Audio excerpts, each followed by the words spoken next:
Les vraies voix Sud Radio, le coup de projecteur des vraies voix. Et les vacances de Noël débutent donc ce soir, vacances d'hiver, disent certains, pour éviter toute connotation religieuse ou au nom de la laïcité. Pour autant, avant la nativité chrétienne, des fêtes païennes célébraient déjà le solstice d'hiver avant notre ère, période de retrouvailles et de chaleur dans une saison froide devenue un rendez-vous commercial selon certains.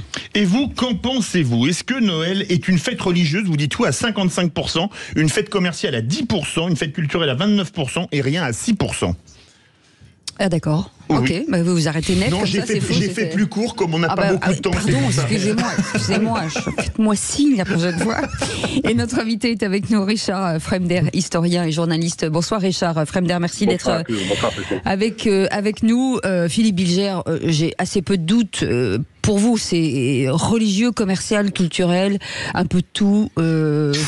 Chacun son avis. Pour moi, ça devrait être clairement une fête religieuse, même si j'ai conscience de participer moi-même à ce caractère commercial. Cela fait un nombre d'années que je dis à mes enfants, mes petits-enfants, c'est scandaleux cette gabegie, et j'y participe tout de même. Mais plus profondément, je suis frappé de voir aujourd'hui à quel point il y a une forme de sadisme délétère à l'encontre de tout ce qui constitue nos traditions fondamentales. Et si j'ai une seconde, ma chère Cécile, j'ai entendu ce matin Céline Pina dire quelque chose à Patrick Roger en rappelant qu'une compagnie arabe avait fait une publicité en montrant une lumière avec un renne tirant un traîneau, Merry Christmas.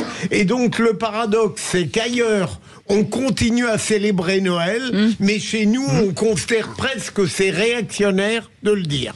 René Chiche. Alors, à titre personnel, ce n'est pas une fête religieuse, parce que je ne suis pas catholique, mais je reconnais bien sûr la primauté quand même que c'est une fête religieuse, sans problème. Mais c'est une fête, Moi-même, quand vous le j'étais... fêtez, vous ? Oui, mes parents, qui sont pourtant des juifs traditionnels, nous faisaient un petit sapin, parce que le sapin, c'est pas quelque chose de religieux. C'est vrai, tout comme le Père Noël, etc.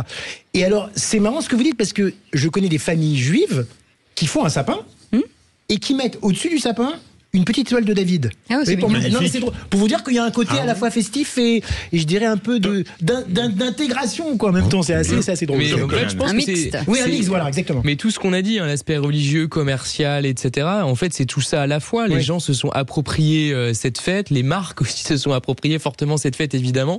Je pense qu'aujourd'hui, effectivement, la dimension économique est quand même assez puissante. En tout cas, c'est celle qui est la plus présente dans l'espace médiatique, culturel.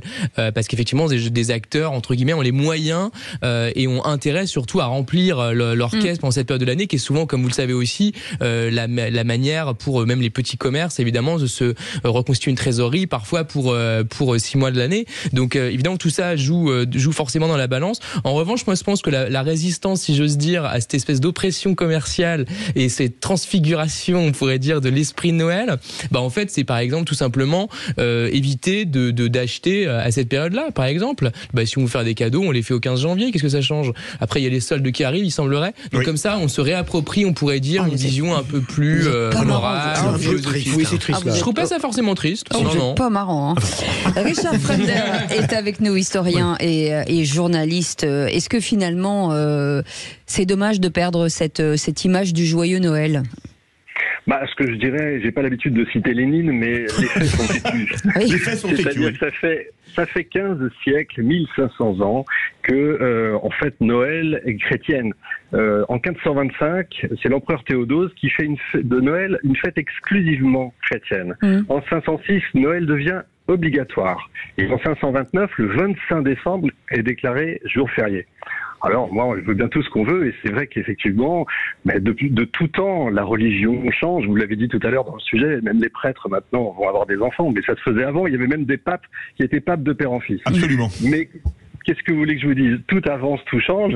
Malgré tout, les faits sont là.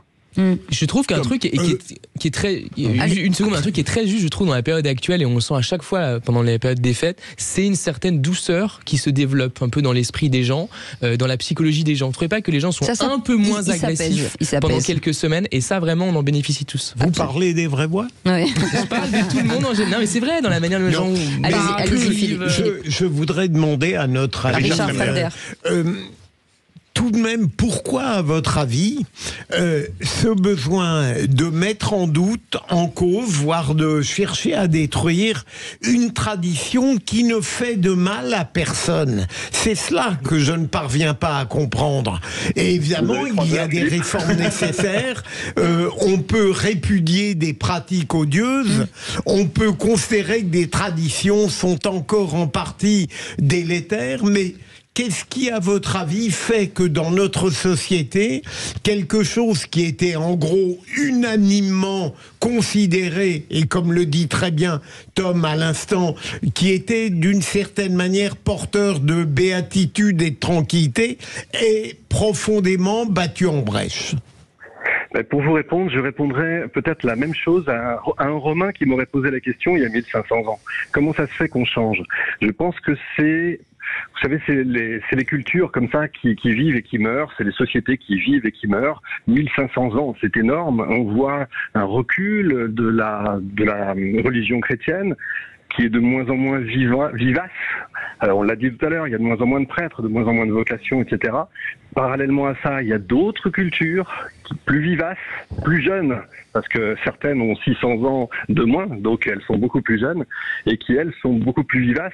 La religion chrétienne, au départ, était une religion pour les pauvres, une religion simple, facile à comprendre, qui était accessible à tous, contrairement à celle des Romains qui était compliquée.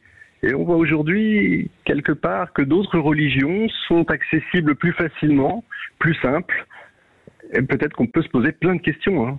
Richard Fremder, est-ce que quelque part aussi, quand on va en Extrême-Orient, il y a des arbres de Noël partout à cette période de l'année, même en Chine, en Thaïlande, au Vietnam, est-ce que, où il n'y a pratiquement pas de chrétiens, est-ce que quelque part, c'est pas une fête qui est devenue la grande fête planétaire, du commerce et des cadeaux? Si, bien sûr, c'est le capitalisme tel qu'on le connaît, mais depuis le 19e siècle, c'est-à-dire qu'à partir du moment où les jouets sont devenus plus abordables pour les enfants, bah forcément, on en fait, on en vend, on en achète, plus de gens l'achètent, etc. C'est l'industrie, et c'est ça, mais c'est le monde entier, c'est la mondialisation. Alors, voilà, outre le côté festif, c'est que moi, je connais des catholiques qui, eux, vont à l'église à Noël, parce que c'est quand même la grande fête. Oui. Est-ce qu'aujourd'hui, il y a quand même, j'ai l'impression qu'il y a quand même beaucoup moins de catholiques qui ne vont pas à l'église, qui font Noël, mais sans aller à l'église. Et malgré le fait qu'on ait mis la messe de minuit, souvent à 18h. Oui, absolument, en plus. Alors c'était tellement bien à minuit. Qu'est-ce que vous en pensez? Pour la raison que je vous ai expliqué tout à l'heure, c'est compliqué, c'est perte de foi, perte de repères. On est une société aujourd'hui qui est de plus en plus exactement ce qui s'est passé juste avant la Révolution française d'ailleurs, où on perdait la religion par rapport à toute on va dire la science. La science avait pris le pas sur la religion. Ben aujourd'hui, vous avez la technologie qui a pris le pas sur la religion et sur la science, etc., etc. La religion baisse de plus en plus et partout. Absolument. Ouais.